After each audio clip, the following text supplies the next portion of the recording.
नमस्कार, आप देखना शुरू कर चुके हैं खबरें अब तक और मैं हूं आपके साथ पवन शर्मा। खबरें अब तक में आज हम बात करेंगे पश्चिम बंगाल के ऐतिहासिक मतदान की, मुख्यमंत्री ममता बनर्जी के दिल्ली विजय वाले हुंकार की और 2027 के चुनाव में भाजपा के सीएम योगी पर लगाई गई मोहर की। और आखिर में बात करेंगे बिहार और दिल्ली की तरह बंगाल में चले योगी की जादू की। लेकिन इन तमाम खबरों को विस्तार से समझने से पहले चलिए नजर डालते हैं इस वक्त की हेडलाइंस पर। बीजेपी की सरकार आने के बाद दमदम का विकास होगा, पानीहाटी में बोले पीएम मोदी। बिहार की समृद्धि के लिए काम करना है, विधानसभा में बोले मुख्यमंत्री सम्राट चौधरी। बंगाल का रहने वाला ही बीजेपी का होगा सीएम, कोलकाता में बोले अमित शाह। सरकार के खिलाफ गोरिल्ला युद्ध का समय आ गया, बोले अखिलेश यादव। बंगाल में जमकर वोटिंग, मोदी का एसआईआर उनके ही खिलाफ जा रहा है, केजरीवाल का एक्स पर पोस्ट। पवन खेड़ा की अग्रिम जमानत याचिका खारिज, गुवाहाटी हाई कोर्ट से लगा झटका। बंगाल में 92% मतदान पर सीजीआई खुश, सुप्रीम कोर्ट में छाया मुद्दा। ट्रंप के विवादित पोस्ट पर ईरान से कसा तंज, भारत की तारीफ में कहीं बड़ी बात। सोने चांदी के दाम में आई भारी गिरावट, 1,48,310 रुपये प्रति 10 ग्राम पहुंचा 24 कैरेट गोल्ड। बड़ी गिरावट के बाद बंद हुआ बाजार, सेंसेक्स 983 अंक टूटा, निफ्टी 23,900 के नीचे। हेडलाइंस के बाद खबरें अब तक में एक बार फिर आपका स्वागत है। तो चलिए शुरू करते हैं खबरों का सिलसिला और सबसे पहले बात कर लेते हैं आज के पहले मुद्दे के बारे में। पश्चिम बंगाल विधानसभा चुनाव 2026 के पहले चरण ने वो कर दिखाया जो पिछले 75 सालों में नहीं हुआ। 152 सीटों पर जब ईवीएम में नेताओं की किस्मत कैद हुई तो जो आंकड़ा निकलकर सामने आया उसने सबको चौंका दिया और वो आंकड़ा था 92.88% मतदान। जी हां, ये वह कोई मामूली संख्या नहीं, ये बंगाल के मतदाताओं की उस गूंज की कहानी है जिसने लोकतंत्र के सारे पुराने रिकॉर्डों को ध्वस्त कर दिया। मुख्य चुनाव आयुक्त ज्ञानेश कुमार ने खुद इसे आजादी के बाद का सबसे ऊंचा ग्राफ बताकर सलाम किया। ऐसे में सवाल उठ रहे हैं कि क्या बंगाल में खेला हो चुका है या फिर इस बार कमल खिलने की तैयारी कर चुका है। आइए जानते हैं। आपको बता दें, इस बार बंगाल की महिलाओं ने जिस तरह से मोर्चा संभाला है वह देखने लायक है।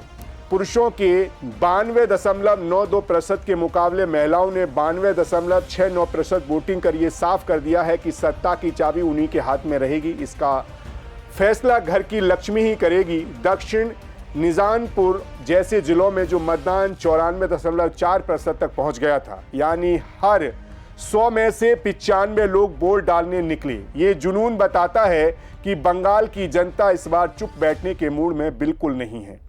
वहीं इस बार वोटिंग बढ़ने के पीछे सबसे और चौंकाने वाला कारण है एसआईआर।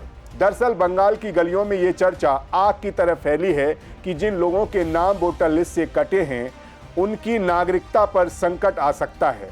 वोट नहीं तो पहचान नहीं के इस डर ने इन प्रवासी मजदूरों को भी वापस बंगाल बुला लिया जो दूसरे राज्यों में काम करते थे। लोग अपनी पहचान साबित करने के लिए मीलों सफर तय करके बूथ तक पहुंचे। ये डर और जागरूकता का ऐसा कॉकटेल बना कि वोटिंग 90% की सीमा को भी पार कर गई।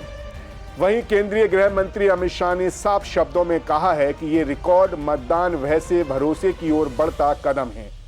भारतीय जनता पार्टी का मानना है कि बढ़ा हुआ 10% मतदान सत्ता परिवर्तन की आहट है। शुभेंदु अधिकारी ने तो यहां तक दावा कर दिया है कि पहले चरण की 152 सीटों में से भारतीय जनता पार्टी 125 सीटें जीत सकती है। बीजेपी के लिए ये करो या मरो की लड़ाई है और उन्होंने घुसपैठ से लेकर विकास तक के मुद्दों पर ध्रुवीकरण की पूरी कोशिश की है। वहीं दूसरी तरफ ममता बनर्जी और टीएमसी के लिए ये उनका सबसे मजबूत किला है। 2021 में इसी इलाके की 152 सीटों में से ममता ने 92 सीटें जीती थीं। टीएमसी का मानना है कि उनकी कल्याणकारी योजनाओं जैसे लक्ष्मी भंडार ने महिलाओं को इतना उत्साहित किया है कि उन्हें बढ़ चढ़कर दीदी के पक्ष में मतदान किया है। टीएमसी उम्मीदवार अनूप मंडल का कहना है कि मतदान प्रतिशत बढ़ने का श्रेय उनकी जमीन पर पकड़ को जाता है।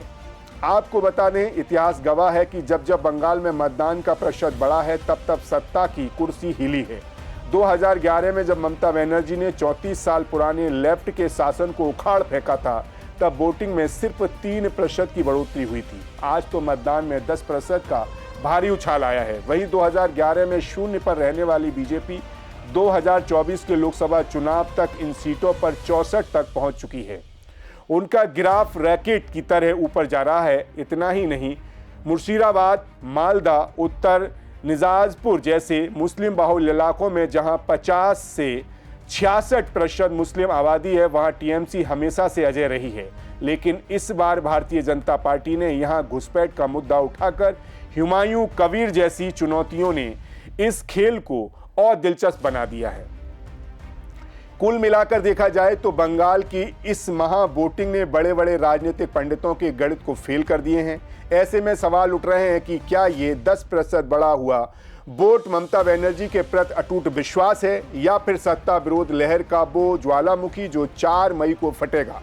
भारतीय जनता पार्टी का बढ़ता ग्राफ और टीएमसी का अटूट किला, दोनों के बीच की ये टक्कर अब उस मोड़ पर है जहां एक एक वोट की कीमत सोने से भी महंगी हो गई है। अब सभी को बस 4 मई का इंतजार है जब ये सियासी बम फूटेगा। खैर, इसी के साथ खबरें अब तक में बढ़ेंगे अगले मुद्दे की तरफ। बंगाल की राजनीति इस वक्त उस मोड़ पर आ चुकी है जहां शब्दों के तीर नहीं बल्कि सीधे सियासी बम चल रहे हैं। पहले चरण की रिकॉर्ड तोड़ वोटिंग ने जहां दिल्ली के तख्त को हिला दिया है, वहीं मुख्यमंत्री ममता बनर्जी के दिल्ली विजय वाले बयान से पूरे देश में हलचल मचा दी है। जी हां, कोलकाता के वाउज बाजार और जावदपुर की रैलियों में ममता बनर्जी का जो रूप देखा गया वह किसी ज्वालामुखी फटने जैसा था। उन्होंने सीधे शब्दों में बीजेपी को चुनौती देते हुए कहा, मेरा जन्म बंगाल में हुआ है और मैं बंगाल में ही मरूंगी। लेकिन दीदी का इरादा सिर्फ बंगाल तक सीमित नहीं है। उन्होंने साफ कर दिया है कि बंगाल विधानसभा चुनाव में जीत हासिल करने के बाद उनका अगला मिशन दिल्ली होगा। ममता बनर्जी ने एक बेहद गंभीर दावा करते हुए कहा कि उन्होंने उन तमाम लोगों के नाम और पते की लिस्ट तैयार कर ली है जो बीजेपी के लिए दलाली कर रहे हैं। उन्होंने केंद्र सरकार पर आरोप लगाया कि भारतीय जनता पार्टी की पृष्ठभूमि देखकर अधिकारियों की नियुक्तियां की गई हैं। ममता का संदेश साफ था कि मुझे कुर्सी का लालच नहीं, लेकिन दिल्ली में भारतीय जनता पार्टी का विनाश चाहिए। उन्होंने विपक्ष को एकजुट कर केंद्र की सत्ता से बीजेपी को उखाड़ फेंकने का संकल्प लिया है। वहीं दूसरी तरफ पहले चरण की वोटिंग खत्म होते ही केंद्रीय गृह मंत्री अमित शाह ने कोलकाता में मोर्चा संभाल लिया।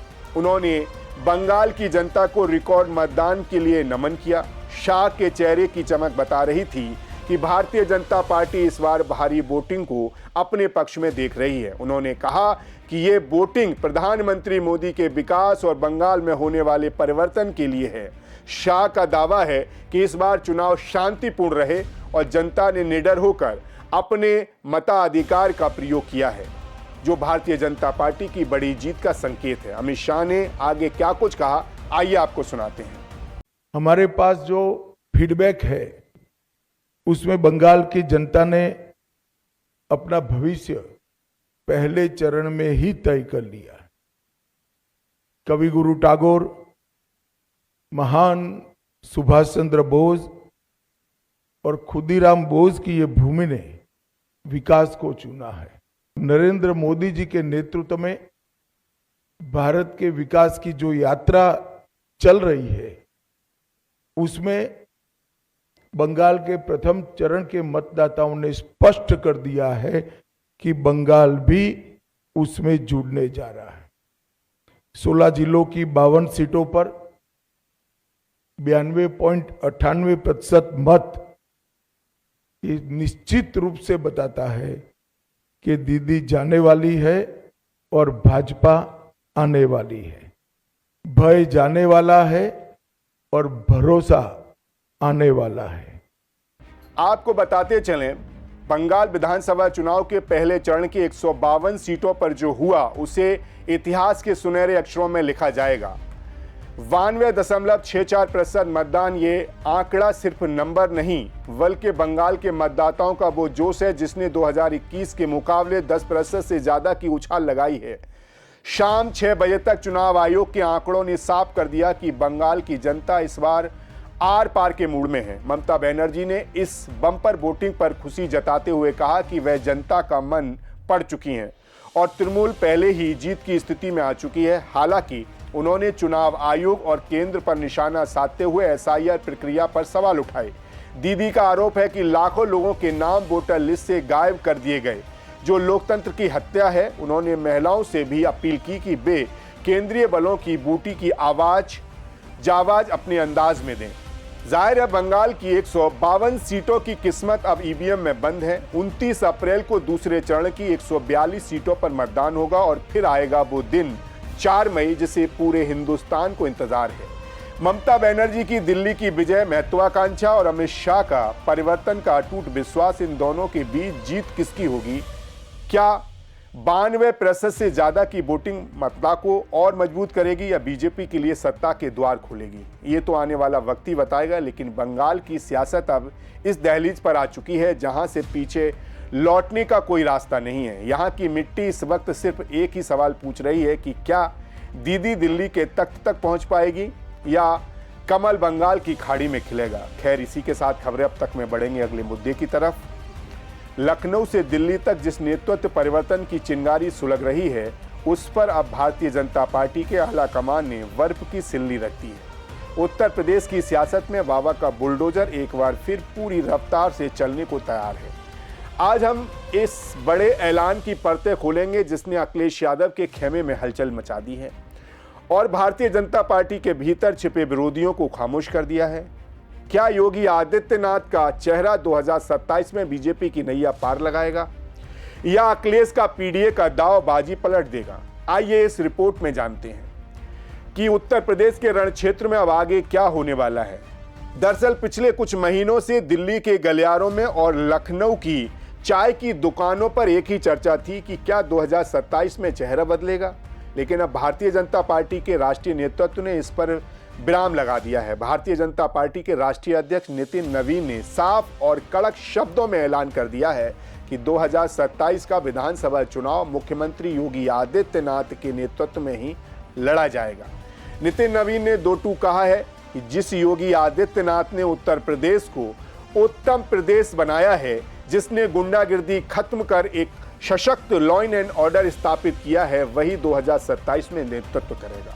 आपको बता दें ये ऐलान इसलिए भी खास है क्योंकि भारतीय जनता पार्टी अमूमन चुनाव से इतना पहले चेहरे को लेकर ऐसी स्पष्टता नहीं दिखाती, लेकिन 2024 की लोकसभा हार के बाद उठ रहे सवालों को कुचलने के लिए दांव चलना जरूरी था। अब योगी बनाम अन्य की सारी चर्चाएं दफन हो चुकी हैं। वहीं अब सवाल यह है कि क्या योगी का नाम सुनकर अखिलेश यादव मुस्कुरा रहे होंगे या माथे पर शिकन आ चुकी होगी? तो आपको बता दें, राजनीतिक गलियारों में चर्चा है कि समाजवादी पार्टी के रणनीतिकार चाहते थे कि योगी ही चेहरा रहें। ऐसा क्यों? क्योंकि इससे अखिलेश को चुनाव को अगड़ा बनाम पिछड़ा बनाने में आसानी होगी।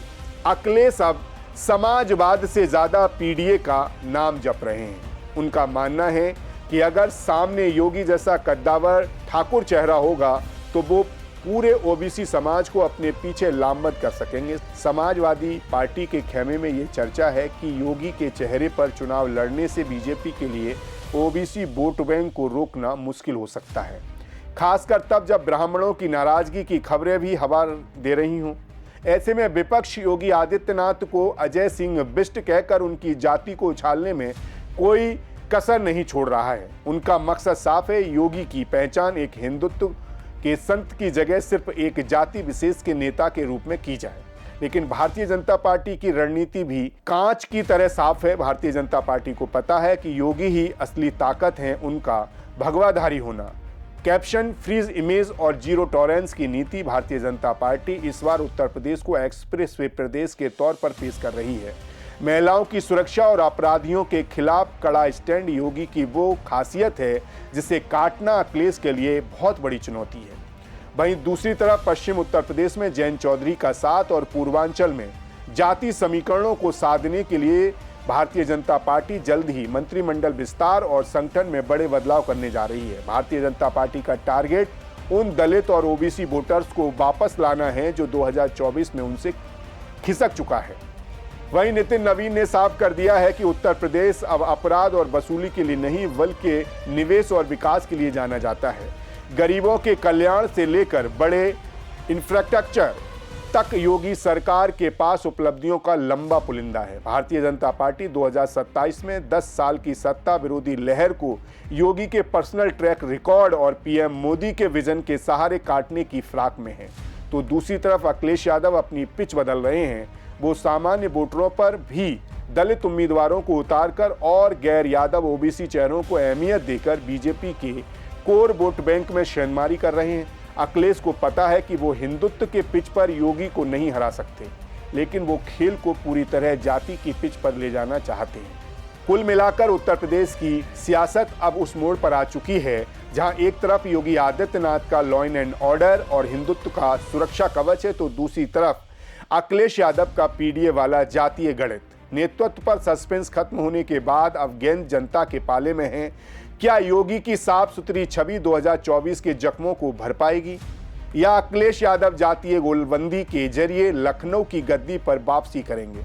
4 मई के नतीजों के बाद की आहट बता रही है कि 2027 की जंग बेहद दिलचस्प और कांटे की होने वाली है। उत्तर प्रदेश की जनता क्या चुनती है, बाबा का बुलडोजर या साइकिल की रफ्तार, ये तो आने वाला वक्त ही तय करेगा।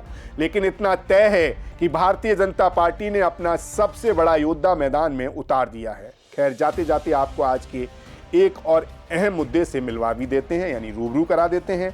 बंगाल की खाड़ी से उठा सियासी तूफान अब चक्रवात बन चुका है और इस चक्रवात के केंद्र में उत्तर प्रदेश के मुख्यमंत्री योगी आदित्यनाथ। बंगाल की धरती पर जब बाबा का बुलडोजर गरजता है तो उसकी गूंज कोलकाता के विक्टोरिया मेमोरियल से लेकर ममता बनर्जी के कालीघाट वाले दफ्तर तक सुनाई देती है। जी हां, सीएम योगी का वो कातिलाना स्ट्राइक रेट जिसने पहले बिहार, दिल्ली में विपक्ष का सुपड़ा साफ किया और अब बंगाल में टीएमसी के खेला को खत्म करने की कगार पर है।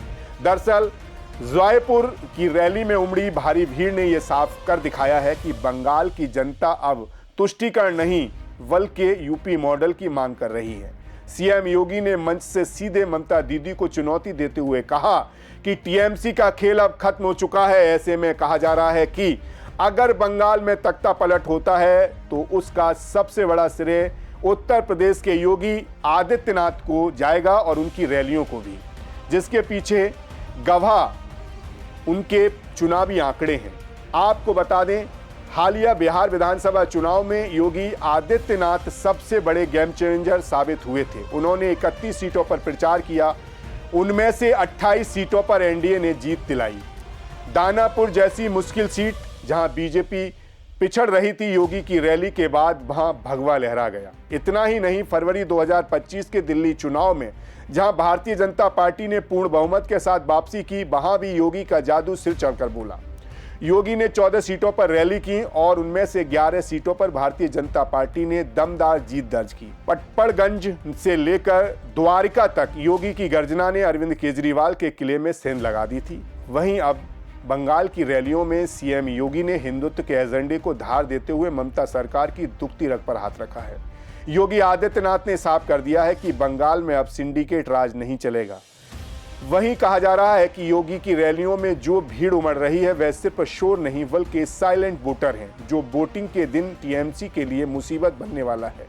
उत्तर प्रदेश की कानून व्यवस्था और बुलडोजर न्याय की चर्चा बंगाल के घर घर में हो रही है। जाहिर है, बंगाल चुनाव के पहले चरण की रिकॉर्ड वोटिंग और योगी आदित्यनाथ की रैलियों में उमड़ा जनसैलाब बता रहा है कि मुकाबला अब बराबरी का नहीं रह गया।